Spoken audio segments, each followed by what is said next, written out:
All right. This is the 2024 SuperDuke 1350. It's the first 1350 SuperDuke that my dealership has been able to get in, and I'm setting my eyes on it for the first time. And all I can say is, wow, this is one hell of a good looking motorcycle. I thought my SuperDuke 1290 from 2023 Evo R was good looking until I saw this one. This just looks absolutely incredible. The headlight is interesting. It's the Mantis look. It's definitely different to what I currently have on mine, but it looks good. You either love it or you hate it, and it definitely looks like an aggressive Mantis, so I like the way it looks. So my observations of the bike are that I sat on it, and I've done a good inspection of it, and my opinion on the bike is that although it's slightly heavier, it's claimed to be heavier, it feels lighter than my current 2023 SuperDuke.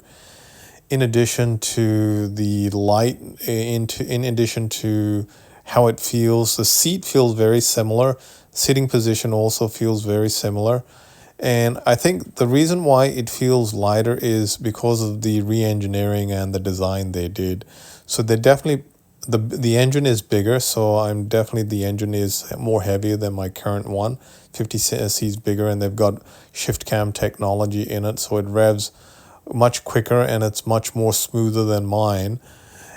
However, although the engine is heavier, where they got the weight savings are in a couple of places. On the headlight is much lighter. The front end definitely feels much lighter, and that's because of the headlight and also the handlebar. The handlebar is thinner.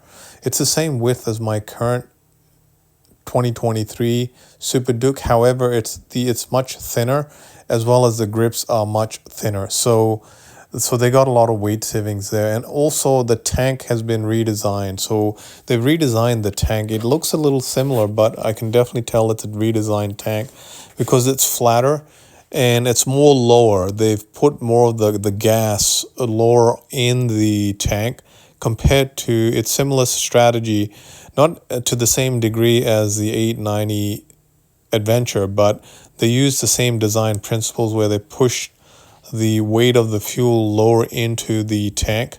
And so given the tank is lower weight wise, and the engine is also low, and the front headlight and the front steering wheel is lower weight, that's how they're able to generate the feeling that the bike feels lighter than the older one. And I can definitely notice the difference in terms of how it feels. Looks wise, I think this looks slightly better. It just looks sharper and looks more expensive, just the way it's the fit and finish. The fit and finish on the old one is very nice, but I think they've just slightly improved their game here and tried to copy Ducati's fit and finish. So I can see an improvement. I wish they had done, instead of black wheels on this, I wish they had given us a combination, a choice of colored wheels, because in both the orange and the black model, you don't get a choice of colored wheels. And I think if you add colored wheel, it'd really bring out and accentuate the single spoke swing arm of the rear tire.